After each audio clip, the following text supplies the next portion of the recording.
Hello friends, हमारा question है कि क्वेश्चन कहता है पी और क्यू क्रमशः समांतर चतुर्भुज ए बी सी की भुजाओं डी सी तथा ए डी बिंदु पर है। दर्शाइए कि area of A B P और ए बी क्यू सी है।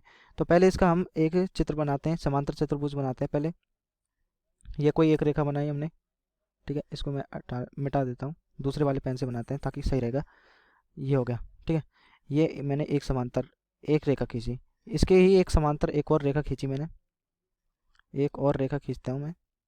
ये आ गई हमारे पास एक और समांतर रेखा, ठीक है। तो अब इसके बाद में हम क्या बनाते हैं, इसको एक समांतर चतुर्भुज बनाते हैं। तो ये हो गया हमारे पास एक समांतर चतुर्भुज, ये हमारे पास एक समांतर चतुर्भुज बन जाएगा,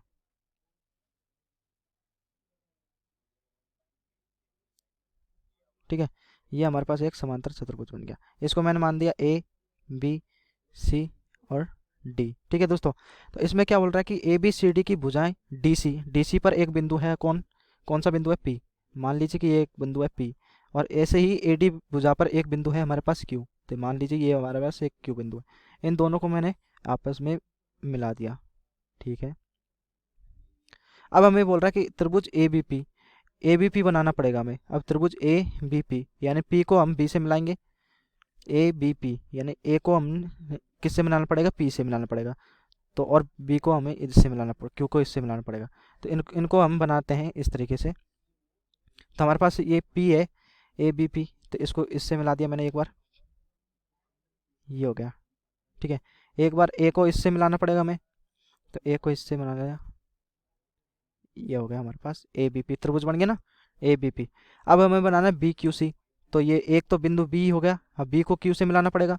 तो बी को क्यू से मिलाइए, तो ये बी को क्यू से मिलाया हमने, तो हमारे पास आया ये वाला, बी को क्यू से मिलाया, और क्यू को हमें किससे मिलाना पड़ेगा, सी से मिलाना पड़ेगा।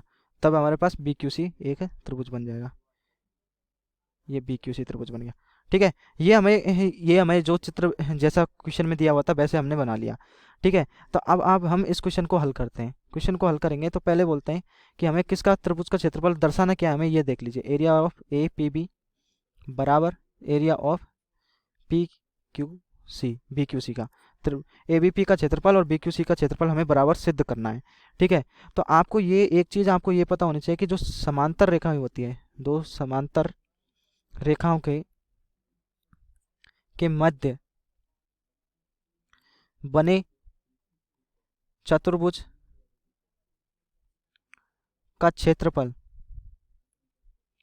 त्रिभुज के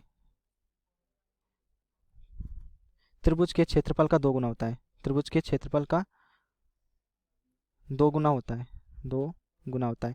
या फिर आप ऐसे कह सकते हो कि दो समांतर रेखाओं के बीच बने त्रिभुज का क्षेत्रफल जो दो समांतर रेखाओं से बने चतुर्भुज के क्षेत्रफल का आधा होता है। यानी जो हमारे पास कौन सा एक मैंने पहले ले लिया, area of A P B.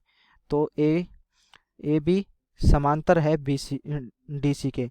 तो इसका मतलब हो गया कि जो त्रिभुज इसके बीच में कौन सा बन रहा है, ए पी बी का क्षेत्रफल है वो 1/2 किसके, एरिया किसका है, ए बी सी डी का, ठीक है। इसे समीकरण नंबर 1 दे दिया मैंने, ठीक है। अब ऐसे ही अब आगे बोला कि मैंने मान लिया कि जो हमारे पास ए डी रेखा है वो समांतर है किसके, बी सी के, ठीक है।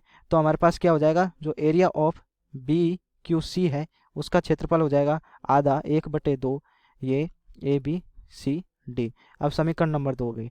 अब समीकरण 1/2 से हम कह सकते हैं, समीकरण 1/2 से हम क्या कह सकते हैं कि जो हमारे पास एरिया है यानी क्षेत्रफल है, एपीबी का क्षेत्रफल है वो एरिया और बी क्यू सी का क्षेत्रफल के बराबर है। बस हमें यही सिद्ध करना था, ठीक है दोस्तों।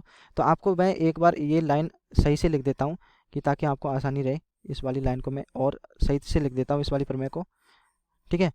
तो यहाँ पे लिख देता हूँ मैं, दो समांतर रेखाओं के मध्य बने त्रिभुज का क्षेत्रफल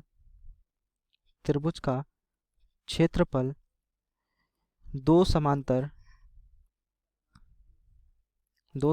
रेखाओं से बने चतुर्भुज के क्षेत्रफल का आधा होता है, आधा होता है। बस यही हमें ये प्रमेय आपको याद रखनी है। ठीक है दोस्तों, थैंक यू।